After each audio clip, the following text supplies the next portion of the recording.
일곱째 천사가 그 대접을 공중에 쏟음에 큰 음성이 성전에서 보좌로부터 나서 이르되 되었다 하시니 번개와 음성들과 오래 소리가 있고 또 큰 지진이 있어 얼마나 큰지 사람이 땅에 있어 온 이래로 이같이 큰 지진이 없었더라.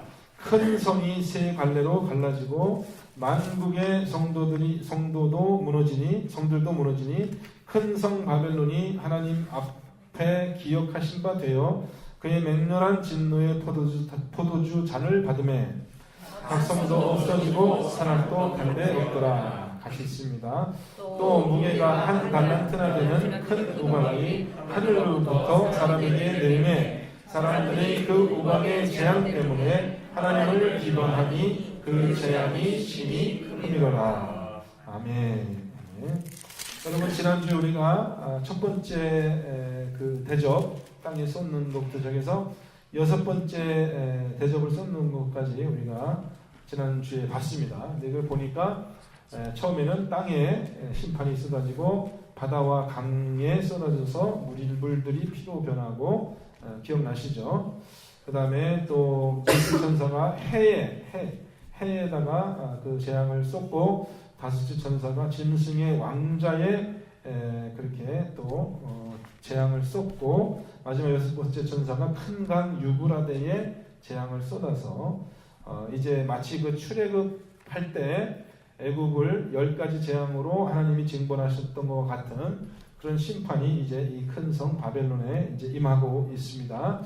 그리고 지금 계속해서 이 마지막 때에 적그리스도의 영이 나오죠. 그래서 용이라고 하기도 하고 그 다음에 또 짐승이라고 표현이 되어 있고 또 거짓 선지자가 이렇게 등장하고 있습니다. 그래서 지금 예수 그리스도를 대항하고 있는 그런 시점이고요. 자, 그럼 오늘 일곱 번째 천사가 이제 대접을 쏟을 때 어떤 일이 있었는지 한번 보겠습니다. 대접을 어디에다가 쏟는다고 그랬습니까? 대접을 공중에 쏟는다 그랬죠? 지금 이제 대접을 쏟는 데가 땅에다 쏟고 물에다 쏟고 바다에다 쏟고 그 다음에 해에다가 쏟고 우리가 쭉 살펴봤는데 지금은 이 공중에다가 대접을 쏟고 큰 음성이 성전에서 보좌로부터 났다 그랬습니다. 뭐라고? 어떤 음성인가요? 어떤 음성이 났어요? 되었다. 음성의 내용이 한마디죠. 되었다. 자, 그러면 여러분 이제 이 계시록의 재앙이 3, 7, 2, 21, 21가지 재앙이 나온다 그랬죠. 처음에는 7 봉인의 재앙, 두 번째 7 나팔의 재앙, 마지막에 7 대접의 재앙 해서 777 재앙이 3번 겹쳐서 21가지 재앙이 지금 계시록에 나타나고 있는데 그 21가지 재앙의 제일 마지막 재앙이 지금 우리가 지금 보고 있는 7번째 재앙입니다. 자, 그 마지막 재앙이 이제 열릴 때 성전으로부터 보좌에서부터 큰 음성이 나서 뭐라고 했냐? 되었다라는 것은 뭐냐? 이제 모든 일이 다 끝났다. It is finished. 그렇게 이제 영어로는 표현이 될 수 있겠습니다. 모든 이제 만물이 it is done 이렇게 되어 있는데 모든 만물이 다 한 일대로 다 되었다. 이렇게 음성이 났습니다. 그럼 여러분 뭐가 생각이 나세요? 예수님께서 십자가에서 돌아가실 때 한 말씀 중에 한 말씀, 그죠? 7가지 말씀 있다고 그래서 7원이라고 그러죠? 가상 7원이라고 그러죠? 십자가 위에서 7원인데 그 중에 마지막 말씀은 다 이루었다. It is finished.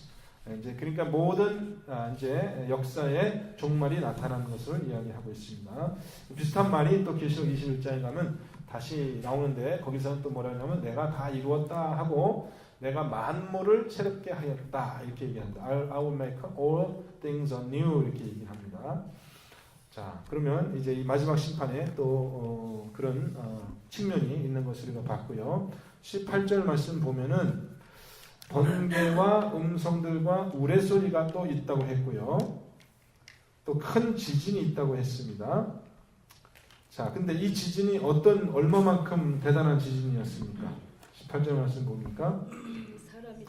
사람이 땅에 있어 온 이래로 이같이 큰 지진이 없었더라. 지금까지 사람이 겪어온 모든 지진 중에서 이같이 큰 지진이 없었을 정도로 큰 지진이 났다 이렇게 얘기합니다.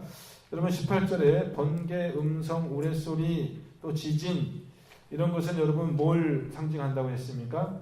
하나님. 이것이 하나님의 임재를 상징한다고 했죠. 하나님께서 이제 직접 이 땅으로 임하시는 그런 양상을 나타냅니다. 그래서 이것을 폭풍현현이라고 했습니다. 번개, 음성, 우레소리, 지진 이런 것들을 이제 하나님께서 이제 나타난 그런 모습을 표현하고 있어요. 자, 그러면 7번째 재앙 중에 이제 지진이 있었는데 이 지진이 끝이 아니고 사실 7번째 재앙의 시작을 알리는 것에 불과합니다. 이 지진은 이제 하나님께서 이 땅에 직접 임하셔서 이 땅을 심판하는 그 전조라고 할 수 있습니다. 그래서 17장, 17장, 18장, 19장까지가 다 사실은 7번째 재앙이 나타나는 겁니다. 7번째 재앙은 굉장히 큰 재앙이고 또 여러 가지 현상으로 나타나고 있습니다. 자, 지진 때문에 큰 성이 세 갈래로 갈라졌다 그랬죠. 그 다음에 만국의 성이 무너졌다고 했습니다. 어떻게 되었다고 했어요? 큰 성 바벨론이 하나님 앞에 기억하신 바 되어 그의 맹렬한 진노의 포도주탄을 받는다. 이렇게 되었습니다. 또 20절 말씀 뭐가 없어졌다고 했습니까? 성도 없어지고 산악도 간데가 없더라. 그러니까 이 하나님의 진노가 너무 맹렬하다 보니까 섬은 바닷속으로 가라앉고 산도 꺼지는 그러한 아주 천재지변이 일어나고 있는 것을 보게 됩니다. 또 21절 말씀은 또 다른 재앙이 나타나고 있습니다. 무게가 1 달란트 되는 큰 우박이 하늘로부터 내린다. 이렇게 있습니다. 그럴 때 사람들이 어떻게 반응했습니까? 하나님을 오히려 비방하고 하나님을 원망했다 이렇게 되어 있습니다. 그러니까 회개하고 하나님께 돌이키려고 하질 않고 오히려 하나님을 비방하는 그런 반응을 지금 보이고 있습니다. 여러분 이 우박의 재앙은 그 10가지 재앙, 출애굽기 10가지 재앙 중에 하나였었죠. 그때도 우박이 내렸었죠. 한 달란트 되는 우박은 어느 정도 크기가 되겠습니까? 여기 그 캔사스에도 가끔 우박이 와서 크게 뭐 지붕도 망가지고 차도 망가지고 그런 적이 있잖아요. 여러분도 다 경험하셨어요? 저는 아직까지 그렇게 큰 우박은 경험을 하지 못했는데 뭐 하여튼 골프공만한 그런 큰 우박이 내려서 사람이 맞아보시진 않으셨죠? 사람이 맞으면 병원에 실려갈 정도로 그렇게 큰 우박이 내리니까 그런 재앙이 내리니까 사람들이 오히려 하나님을 비방한다 이렇게 됐습니다. 자, 여기까지 이제 7번째 재앙이 이렇게 나타나고 있는데요. 여기가 사실 끝이 아니고 17장, 18장, 19장에 이제 이 마지막 때에 이제 있는 그런 일들이 더 자세하게 설명이 되고 있습니다. 우리가 17장 말씀을 조금 더 읽어보도록 하겠습니다. 다시요, 우리 17장 말씀을 1절부터 6절까지 한 절씩 교독하겠습니다. 17장 1절에서 6절 말씀 교독합니다. 또 일곱 대접을 가진 7 천사 중 하나가 와서 내게 말하여 이르되 이리로 오라. 많은 물 위에 앉은 큰 음료가 받을 심판을 내게 보이리라. 땅에 인물로 어답으로 음행하였고 땅에 사는 자들도 그 음행의 포도주에 취하였다 하고 곧 성령으로 나를 데리고 광야로 가니라. 내가 보니 여자가 붉은 빛 짐승을 탔는데 그 짐승의 몸에 하나님을 모독하는 이름들이 가득하고 7 머리와 10 뿔이 있으며 그 여자는 자주빛과 붉은 빛 옷을 입고 금과 보석과 진주로 꾸미고 손에 금잔을 가졌는데 악한 물건과 그의 음행에 더러운 것들이 가득하더라. 그의 이마에 이름이 기록되었으니 비밀이라 큰 바벨론이라 땅의 음녀들과 가증한 것들의 어미라 하였더라. 또 내가 보매 이 여자가 성도들의 피와 예수의 증인들의 피에 취한지라. 내가 그 여자를 보고 놀랍게 여기고 크게 놀랍게 여기니. 거기까지만 일단 먼저 해보겠습니다. 자, 여기서 보면은 이제 17장에 큰 음녀가 나오는데요. 메리 음녀가 등장하는데 이 음녀의 정체가 뭔지는 11장까지 가보면 이제 다 나타나는데 결국 이 음녀는 바벨론, 영적으로 바벨론 그 성을 상징하는 그런 여자입니다. 자, 그러면 1절 말씀 한번 보겠습니다.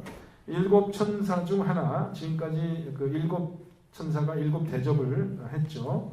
가지고 쏟았는데 7 천사 중 하나가 요한에게 무엇을 보여줍니다. 무엇을 보여줬습니까? 물 위에 앉은 큰 음녀가 받을 심판을 보여준다. 이렇게 되어 있어요. 자, 그러니까 이 심판은 이제 7번째 대접을 쏟을 때 나타나는 그런 심판이라고 할 수 있습니다. 2절, 이 음녀와 음행에 빠진 자는 누굽니까?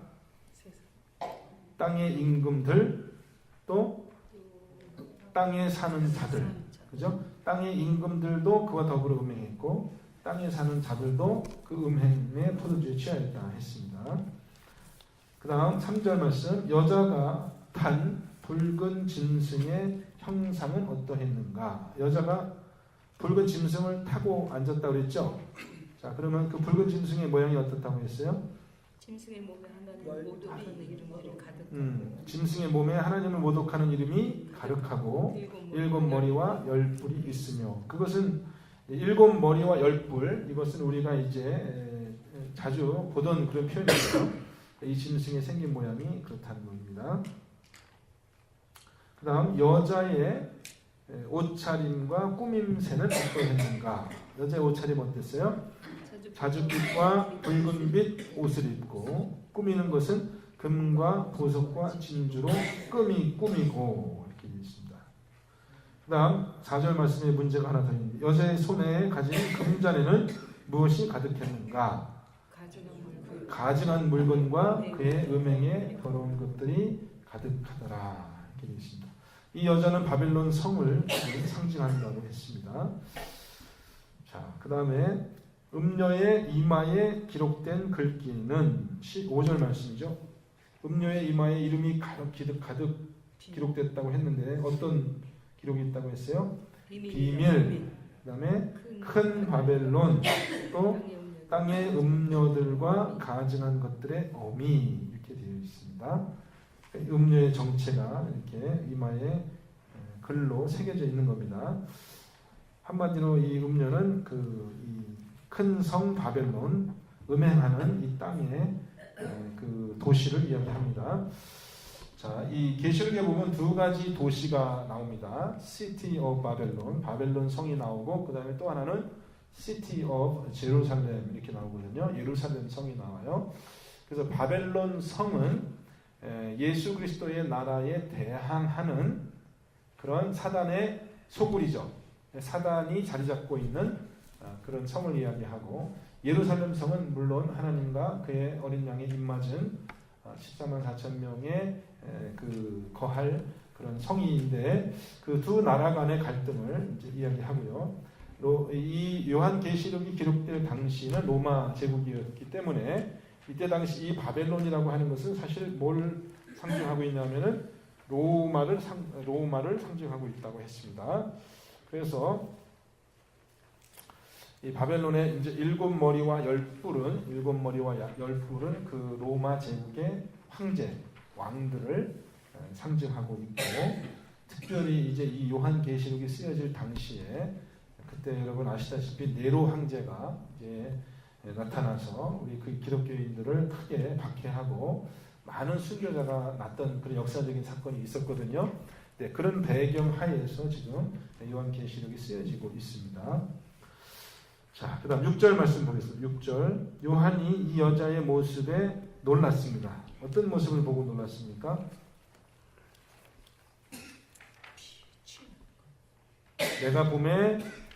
내가 그 여자를 보고 놀랍게 여기고 또 크게 놀랍게 여기니, 뭐가 그렇게 놀라운 일이었어요? 이 여자가 성도들의 피와 예수의 증인들의 피에 취한지라. 이게 뭐예요? 이 성에서 이제 어떤 일이 일어나고 있는 겁니까? 예수 그리스도의 복음을 전하는 제자들을 죽여서 그 피를 이제 그 피에 취한다. 이 표현은 이제 순교자들이 많이 생겨나고 있는 지금 이 성의 형편을 이야기하는 거죠. 근데 바벨론 성이라는 것은 이때 당시는 이미 멸망하고 없어진 성이거든요. 그죠? 로마 제국이 나타났으니까. 이때 당시에 이 바벨론 성이라고 하는 것은 로마를 이야기하는 것입니다. 로마에서 이제 이렇게 순교자들이 많이 나타나고 있는 그런 현상인데, 제가 지난번에 얘기했죠. 계시록에 나타난 이 일들은 옛날에 있었던 일이기도 하고 지금 일어나고 있는 일이기도 하고 우리 시대에도 이런 일이 일어나고 있고 또 그랬어요. 장차 앞으로 일어날 일이기도 하다. 그래서 우리는 이 요한계시록을 꼭 앞으로 있을 일이다라고만 생각하면 안 되고 지금 우리 시대에 일어나고 있는 일이고 동시에 역사적으로 옛날에 로마 시대에 있었던 일로 이렇게 세 가지 시간에서 같이 해석을 해줘야 된다고 그랬습니다. 앞으로도 이런 일이 분명히 있을 거예요. 앞으로도 이제 더 많은 순교자가 나타날 거고 지금도 현재도 이렇게 교회에 순교자들이 많이 나타나고 있는데, 그렇다면 이 바벨론 혹은 이 바벨론 성이라는 것은 어떤 한 도시를 의미하는 게 아니죠. 그죠? 이 세상의 모습을 얘기하는 거예요. 이 세상 사람들의 모습을 얘기하는 것입니다. 자, 6절까지 했고요. 7절부터 또 읽어보겠습니다. 7절부터 마지막 18절까지 또 한 절씩 계속하겠습니다. 천사가 이르되 왜 놀랍게 여기느냐? 내가 여자와 그가 탄 7머리와 10뿔 가진 짐승의 비밀을 내게 이르리라. 내가 본 짐승은 전에 있었다가 지금은 없으나 장차 무저갱으로부터 올라와 멸망으로 들어갈 자니 땅에 사는 자들로서 창세 이후로 그 이름이 생명책에 기록되지 못한 자들이 이전에 있었다가 지금은 없으나 장차 나올 짐승을 보고 놀랍게 여기더라. 지혜 있는 뜻이 여기 있으니 그 7머리는 여자가 앉은 7산이요 또 7왕이라. 5은 망하였고 하나는 있고 아직 다른 하나는 아직 이르지 아니하였으나 이르면 반드시 잠시 동안 머무르리라.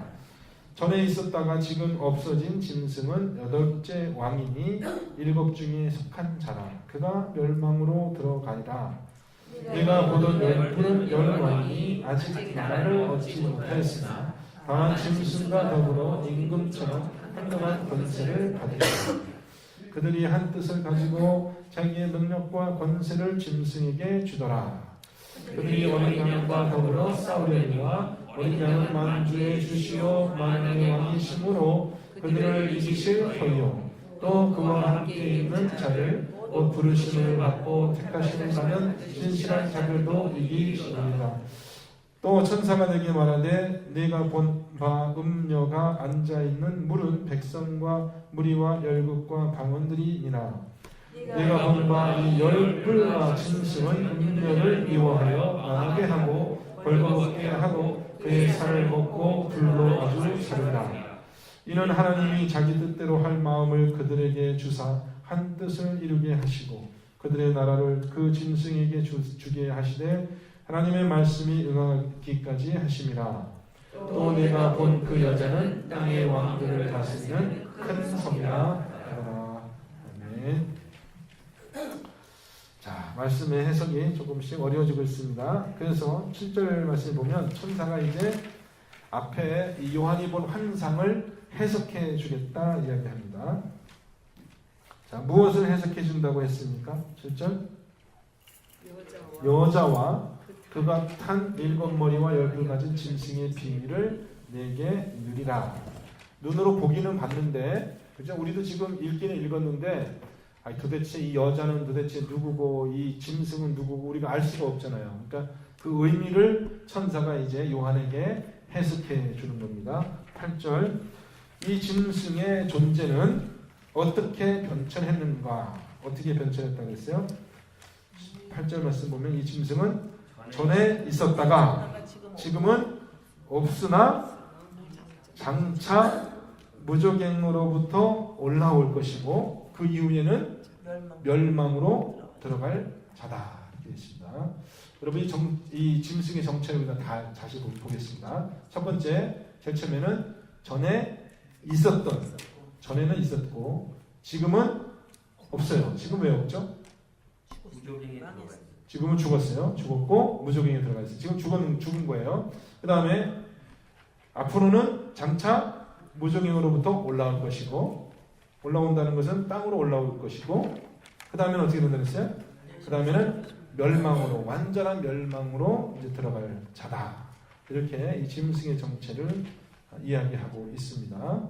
그 뒤에도 마찬가지예요. 자, 그러면 이제 이 짐승의 정체는 뭔지 우리가 조금 더 보겠습니다. 9절.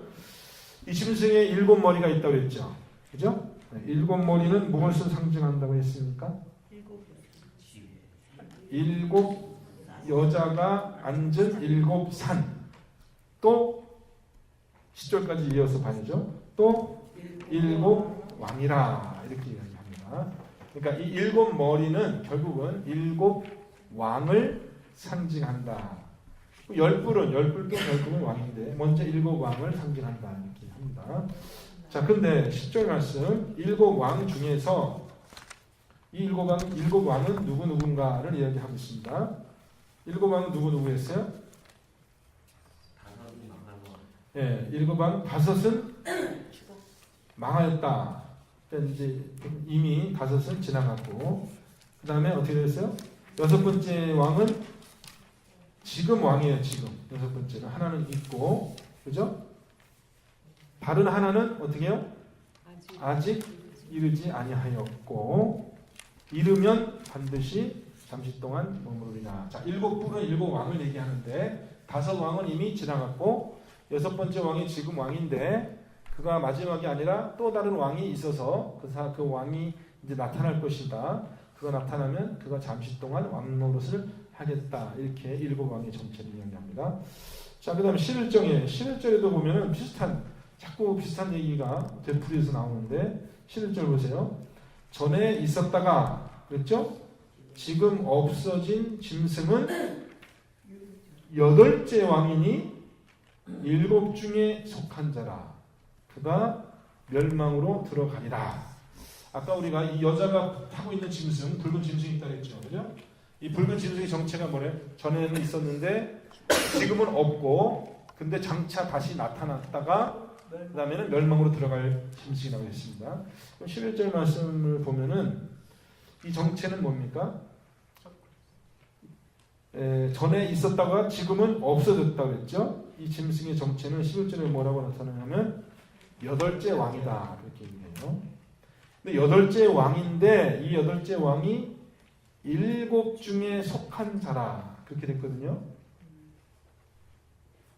그가 멸망으로 들어가리라 이렇게 됐어요. 누군 것 같아요? 그러면 5은 망하는 것 중에 5은 없어졌고 6번째 왕이 지금 왕이고, 그죠? 7번째 왕이 또 생겨야 될 텐데 이 짐승은 그 7 왕이 아니라 8번째 왕이잖아요. 8번째 왕인데 어떻게 7 중에 속한 자가 됩니까? 어떻게? 8번째 왕인데 7 중에 속하는데 어떻게 7 중에 속할 수가 있죠? 그가 멸망으로 들어가리라. 여러분, 이 7머리와 10뿔 계시록에 몇 번 나타나거든요. 이 짐승이 우리가 여러분 지난번도 봤어요. 그 중에 이제 어떤 표현이 있냐면은 이 짐승이 7머리가 있는데 용이 이 짐승에게, 그죠? 원래는 용이 있었습니다. 하늘에 용이 있었어요. 그죠? 이 용이 옛뱀이라고보다는 사단이에요. 하늘에 쫓겨나서 땅으로 오잖아요. 땅으로 오니까 이제 무정에게서부터 짐승이 나오니까 그 짐승에게 권세를 줘요. 그죠? 그래서 짐승한테 절하지 아니하는 자는 땅에서 뭐 매매도 하지 못하고 짐승의 표를 받지 않는 자는, 그죠? 다 경배하도록 이제 그렇게 합니다. 근데 이 짐승의 머리가 6개가 있는데 그 중에 머리가 하나 상해서, 그죠? 머리가 하나 상해서 죽었다가 어떻게 돼요? 다시 살아나요. 다시 살아나니까 사람들이 다 놀래가지고 그 짐승에게 이제 경배를 하는 거죠. 그죠? 머리가 하나 죽었다가 다시 살아납니다. 이게 뭐냐 하면은 만약에 7머리가 7 왕이라고 생각하면은 7 왕 중에 그 한 머리가 죽었다가 다시 살아나니까 이것은 몇 번째 왕이 되는 겁니까? 8번째 왕이 되는 거예요. 근데 실제로 그런 일이 로마 시대에 로마 시대에 이 사실은 네로 왕이 어떠한 그런 신화가 있었냐면은 네로 왕 때 이제 기독교는 많이 박해했잖아요. 그죠? 근데 이제 네로 왕이 죽었어요.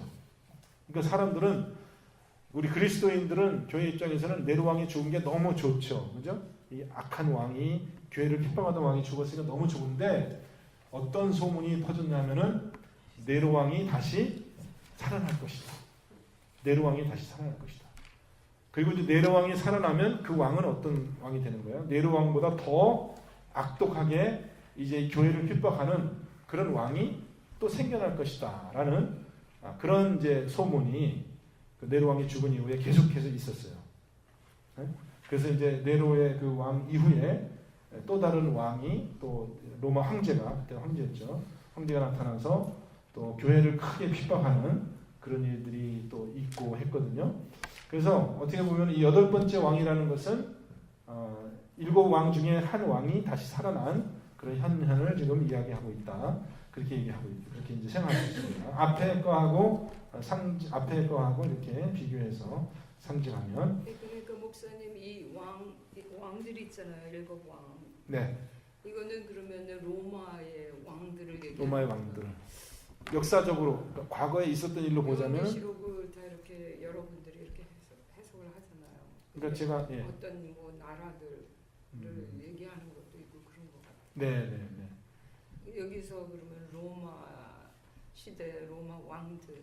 예, 로마 왕들로 해석해야지 1차적으로는요. 제가 아까 얘기한 것처럼 과거에 있었던 역사적인 사건을 가지고 먼저 해석을 하고 그 다음에 이제 지금 일어나고 있는 그래서 뭐 이걸 또 지금 또 로마 교황이다 또 뭐 이렇게 짐승이 로마 교황이다 또 그렇게 또 해석을 하는 사람들도 있거든요. 또 아니면은 뭐 미국의 대통령이다 또 이렇게 해석하는 사람이니까 과거에 있었던 일로 보자면 이때 당시에 이 계시록이 쓰였을 당시에 로마의 그 역사적인 상황이 그랬으니까 로마의 왕이다라고 해석할 수가 있는데 이것을 만약에 오늘날 우리 시대로 우리가 이렇게 영적인 의미로 해석을 하면 또 우리 시대에 나타나 있는 적그리스도 하나님께 대항하는 그런 이제 이 세상의 권세자들을 상징한다고 또 그렇게 해석을 할 수도 있죠. 그렇지만 그게 다가 아니라 또 그 다음에 우리가 또 장차 또 역사가 이루어지니까 마지막 때에 또 나타날 그런 권력자들을 상징한다. 일반적으로 그렇게 해석하면 됐습니다. 이 세상의 권력자들을 상징한다. 왕이든지 뭐든지 간에요. 자, 그러면 이제 어쨌든 중요한 것은 일곱 왕이라는 것은 뭐 숫자가 꼭 7이다가 중요한 게 아니라 율리어스 왕조 그 황제 로마의 첫 번째 여섯 번째 그 황제를 우리가 율리어스 그 왕조라고 하잖아요. 그 가이어스 시저로부터 시작해가지고 그 후손이 이어진 혈통이 이어진 게 이제 그 로마 네로 황제에서부터 끝나거든요. 거기까지 끝나고 율리어스 왕조가 끝나고 그 다음에는 이제 또 다른 사람이 혈통이 다른 황제가 일어나서 또 이제 지속이 되거든요. 그래서 이제 꼭 숫자가 6이냐 7이냐 그게 문제가 아니라 지금 말하고 있는 것은 7이라는 숫자는 뭐냐면 그런 왕조의 역사가 지속되다가 이제 8번째 왕이 나타나서 그가 말하자면 지금까지 나타났던 모든 왕보다 더 큰 권세와 어떤 그런 악한 행동을 하다가 이제 최후로 이제 이 세상 나라가 멸망한다라는 것을 제국의 역사와 이렇게 비교하여서 지금 설명하고 있는 겁니다. 잘 이해가 되시죠? 네. 그 다음 또 문제 보겠습니다. 자, 그러면 10뿔이 상징하는 열왕, 또 10뿔은 또 뭐냐? 10뿔은 또 열왕이라고 또 이렇게 표현되어 있는데 12절 말씀 보면 10뿔은 열왕이라고 했습니다. 이 어느 나라의 왕입니까? 아직 나라를 얻지 못한 그런 왕들이 또 있다라는 거죠. 이것은 장차 나타날 왕들이고 짐승과 더불어 임금처럼 한동안 권세를 받을 그런 왕들을 이야기하고 있습니다. 그러니까 로마 시대 역사를 참조하면은 앞에 율리어스 왕조가 있고 제가 지금 기억이 안 나는데 그 이어서 또 열왕의 어떤 왕조가 있고 그 다음에 또 왕조가 있고 이렇게 왕조들이 이어져 갑니다. 자, 그 다음 13절 7머리와 10뿔은 결국은 이 세상의 모든 왕들이 한 마음 한 뜻으로 누구에게 능력과 권세를 준다고 했습니까? 13절에 보면은 짐승에게 짐승이 결국은 이 사단의 우두머리를 이야기하는 거죠. 사단의 우두머리. 그 다음 14절 짐승과 어린 양의 싸움이 있습니다. 결국 이 짐승은 적그리스도. 지난번에 적그리스도가 그 세 가지 형태로 나타난다고 했죠. 처음에는 용의 형태로 나타났고, 그 다음에는 짐승 형태로 나타났고, 그 다음에는 거짓 선지자, 이렇게 삼위일체를 본떠서 그렇게 지금 예수를 대항하고 있습니다. 자, 그래서 어린 양과 이 짐승의 이제 싸움이 벌어지는데 승패가 어떻게 갈라진다고 했습니까? 14절 말씀에 보면은 누가 이깁니까? 어린 양이 만주의 주시요 만왕의 왕이심으로 그들을 이기실 터이요. 또 그와 함께 있는 자들은 성도죠. 부르심을 받고 택하심을 받은 진실한 자들도 이기리라. 이렇게 되어 있습니다. 그러니까 예수 그리스도가 이기는 거죠. 그리고 그의 백성인 성도들, 저와 여러분도 그 이김에 동참하게 된다. 그 다음 15절, 천사가 앉아있는 물은 무엇을 상징하는가? 그 17장 1절에 보면은 천사가 처음에 나타나죠. 나타날 때 그 천사가 어떤 모습으로, 음녀가 나타날 때 어떤 모습으로? 많은 물 위에 앉은 큰 음녀, 이렇게 되어 있거든요. 그럼 이 물은 무엇을 상징한다고 했습니까? 15절에 와서 다시 해석이 되죠. 이 물은 백성과 무리와 열국과 방언입니다. 결국 이 물은 사람들을 상징하는 거예요. 그러니까 이 음녀가 물 위에 앉아 있다라는 것은 이 사탄이 이 땅에 이제 많은 백성들을 관장하고 거느리고 있는 그런 모습을 이야기합니다. 열불과 짐승은 음녀를 어떻게 한다고 그랬어요? 열불과 짐승은 음녀를 미워하고 망하게 하고 벌거벗게 하고 그의 살을 묶고 불을 불로 사른다. 아니 지금까지 열불과 짐승은 음녀와 같은 편인데, 그죠? 왜 같은 편을 이렇게 할까? 잘 모르겠는데 이제 마지막 때가 되니까 사탄이 자기의 이제 시간이 얼마 남지 않은 것을 알고 최후의 발악을 하는 그런 모습입니다. 그래서 우리가 볼 때는 자기끼리 이렇게 서로 막 미워하고 싸우는 그런 모습을 또 보이는 그런 형국이고요. 17절 말씀. 자, 모든 일이 이렇게 된 까닭이 무엇인가? 왜 이렇게 되었는가? 하나님께서 그들에게 자기 뜻대로 할 마음을 주시고, 두 번째로 그들의 나라를 그 짐승에게 주게 하심이라. 이렇게 됐습니다. 결국은 이 짐승이 마지막 권세를 차지하게 되고, 자, 마지막 18절, 내가 본 그 여자는 무엇을 상징한다고 했습니까? 땅의 왕들을 다스리는 큰 성이다.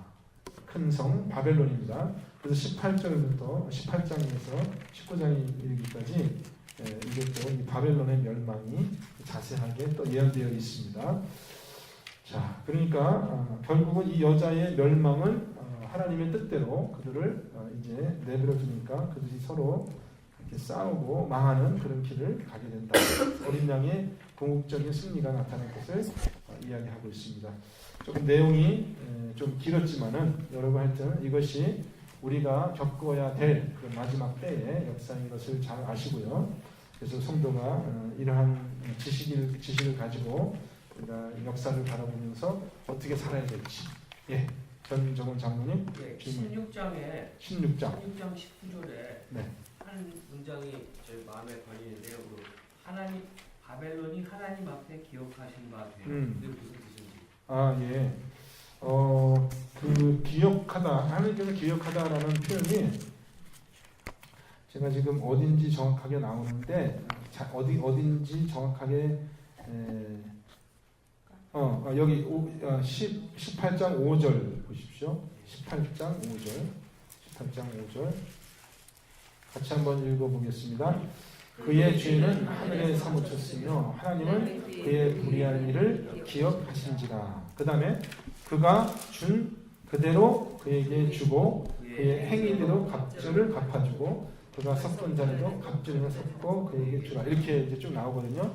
이게 바벨론을 심판하는 하나님의 심판의 그 법칙이에요. 그러니까 뭐냐면 하나님은 바벨론이 한 그 일들을, 악행들을 하나도 남김없이 다 기억하고 있다가 그대로 갚아준다는 거야. 그가 하려고 했던 그 악행을 그대로 갚아준다. 이게 하나님의 심판의 원칙이거든요. 그러니까 기억하신다는 말은 사실은 하나님이 성도들의 죄는 어떻게 돼요? 기억하지 않는다고 그랬죠. 기억하지 않는다는 것은 없는 것처럼 생각한다는 건데 이제 이 바벨론의 죄는 하나님 앞에 기억되신 바 되었다. 이제 그런 뜻으로 해석할 수 있습니다. 그래서 항상 무슨 질문이 생기면요, 성경은 성경으로 해석한다. 이 원리가 있거든요. 그래서 어떤 말이, 어떤 표현이 잘 이해가 안 될 때는 똑같은 표현이 이 책의 다른 부분에서 어떻게 쓰였는지 그거를 이제 쭉 보는 거예요. 그러면 이제 힌트가 나오거든요. 이쪽에서는 잘 해석이 안 됐는데 저쪽에 보니까 똑같은 표현이 있더라. 그러면 그게 그런 뜻이다. 이제 이런 원리도 여기서 알아두시면 좋겠습니다. 또 다른 질문 있으세요? 아주 좋은 질문 하셨습니다. 장로님 감사드리고요. 또 다른 질문 있으세요? 17장 네. 16절에요. 네, 16절? 17장 16절. 네, 내가 보면 열불과 김생 음료 이거 다 똑같은 폐 아니에요? 그렇죠. 같은 패죠. 예, 같은 패예요. 맞아요. 근데 왜 서로 미워하느냐? 그러니까 사단의 왕국이 이제 사실은 제대로 질서가 있으면 어떻게 돼요? 같은 패끼리 싸우면 안 되죠. 제대로 질서가 있는 그런 나라였다면 사단의 왕국이지, 그죠? 같은 편이니까 서로 싸우면 안 되는데 이제 망조가 된 거예요. 어느 나라든지 망하려면 어떻게 됩니까? 자기들끼리 싸우잖아요, 그죠? 자기들끼리 싸우면 망하는 거예요. 그러니까 이제 마지막 때 하나님이 그들을 그렇게 만들어 놓는 거예요.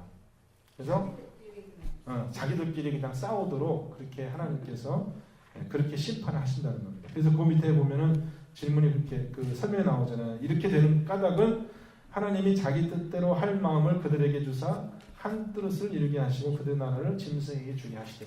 그래서 싸우다가 결국 짐승이 다 차지할 수 있게 그렇게 하나님이 만든다는 것입니다. 그래서 결국 악은 악에 의해서 자기에 의해서 멸망하고 심판을 받는 것이 또 하나님의 뜻이다. 조금 권사님 지금 날카롭게 질문하신 거예요. 사실 그것이 설명이 쉽지는 않아요. 얼렁 이렇게 납득이 되진 않는데 지금 현재 상태에서는 그 정도로 이해하면 좋을 것 같습니다. 조금 이해가 어렵긴 합니다. 저도 좀 깨운하게 이렇게 이해는 잘 안 돼요. 설명을 제가 하긴 했지만은 그런 것이 있습니다. 우리 같이 기도하겠습니다. 하나님 아버지 말씀의 은혜 주시고 우리가 기도한 대로 정말 이 하나님의 말씀 마지막 때에 이루어질 말씀에 대해서 우리가 주의하여서 이렇게 귀를 열고 들을 수 있는 귀한 시간을 주심을 감사합니다.